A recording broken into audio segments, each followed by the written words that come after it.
Hello, Ed Boy. Today we're doing something very exciting. We're doing a tier list again. You know what that means? What does it mean? We just finished up YCS Indianapolis. The top 32 was absolutely insane and not surprising in the least. Rescue Ace. Rescue Ace is currently the best deck in the game, and it's just because it can consistently do its thing now. Before, it was really like dependent on your hands. I would know. I was playing it pure for this event. It was not good. Read my Twitter, you'll know what I mean. But let's talk about Handtraps. Currently, the game is too much diversity with not enough consistency to really like fully complete on hand traps or board breakers or whatever. It's really either or. It's really difficult to decide what to do. So take this tutorial with a grain of salt. If you feel like you could see more things happening than this, that's up to you. But let's talk about it. Number one, unsurprising, Ash Blossom. Ash Blossom's so crazy. We all know this. A card that basically says negate your opponent from searching a card should always be a card that's around. It affects so many decks so happily. It's crazy. I really don't think there's anything else that can go into Bane, like a guaranteed main deck card anymore. I think Ash Blossom is the only card that consistently sits in mains with a purpose. First up in either or, DD Crow. DD Crow is crazy. It is absolutely insane, but it doesn't create a body like Druid Swarm. But unlike Druid Swarm, it can pretty much banish anything in your opponent's grave. Crazy for that. So in a lot of matchups where they just like affect with spell cards instead of monsters that are light and dark, DD Crow is a better option over Druid Swarm. Druid Swarm's best over it in other situations, but most of the time DD Crow does a lot more work. Next, Droll. Droll more commonly will be sitting in side decks, but I can definitely see it being an either or. There's a lot of decks that want to just like add to hand. We saw Pearly as like the second most represented deck in top 32 at YCS Indianapolis, which honestly, I really don't know why it was that, but okay, I guess. Droll really is just super effective against most decks. Manadio doesn't want it.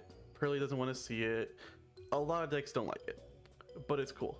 Along with it, Nibiru. Nibiru's crazy because, like most other decks, everything plays into it now. Every deck summons 5 or more a turn, and some can negate it, some can't. As soon as people start noticing that Nibiru is back in the game, it's going to be a lot rougher. The next up, Gamma. If you're gonna play Gamma, you're gonna play it and you're gonna hope to God you can draw it. I really don't see it doing much, but for the decks that actually want to do a level 8 and can reasonably do it during either or turn, it's great. Last card in either or for me, evenly matched. A lot of people want to say this card isn't good. I don't see why they can say that anymore. I'll be honest with you. It's really good for most matchups nowadays. I really don't think it's a bad card. I think it's more the situation it's put in is some decks will either have the way to negate it or they don't.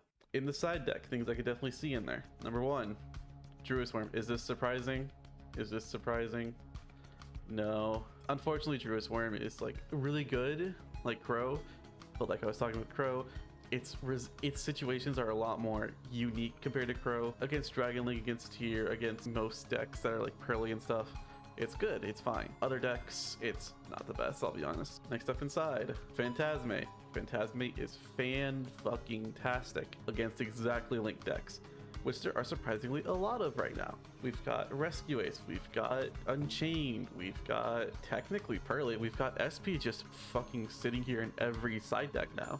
It's crazy, but I don't see it doing anything against other decks like Branded, against Tier, against mostly everything else. It's just kind of there as existence. Next up, Ghost Bell. Ghost Bell's crazy in the side because Unchained and Tier are still like some of the best decks in the game. And are we all surprised? No, we're not. We're not. Don't lie to ourselves. It's a good card. Final card I can see in the side. Ghost Sister. Ghost Sister Dogwood is good. It's a good card in time if your deck needs it, but some decks just don't need it. So that's why it just sits here in the side deck. There is a lot of good things with it. It's just a lot of other things really just like aren't enough for it yet. If your deck needs to play it, like Rescue sometimes does, play it. If not, don't bother. Next up, Potential. There's a lot of cards here for Potential. We'll start with the monster negates. Effect Veiler. Effect Veiler is crazy for this with Potential. It's just, I don't see it doing much in comparison to other options you could be playing. Truthfully, I think negating monster effects that like continue your opponent's plays don't matter anymore. I think there's just so much that just lets them keep going anyway. If your opponent has enough gas, your Effect Veiler, Ash Blossom mean nothing unless you're playing a deck that can consecutively play most of those cards. And that goes doubly so for cards like Imperm, Imperm being, once again, another negation that's really helpful when you have it against the right matchup, but I don't see it doing the most like other things that you could be playing. And finally, Ghost Mourner. Ghost Mourner, like these other two, are really good. Ghost Mourner gets the bonus effect of playing into time though, which is really good and hurt me a lot during the tournament, unfortunately. Next we have Cherries. Cherries is a good card. Being able to forcefully remove something from your opponent's extra deck at the cost of your own is fine if this game was not as diverse as it is right now. Currently the game is way too consistent and too diverse. So Cherries being able to remove like Proxy F or Mud Dragon doesn't do anything in reality. Who would have thought? Finally, Ghost Ogre. Ghost Ogre's got good potential, mostly because it pops the card when it activates its effect.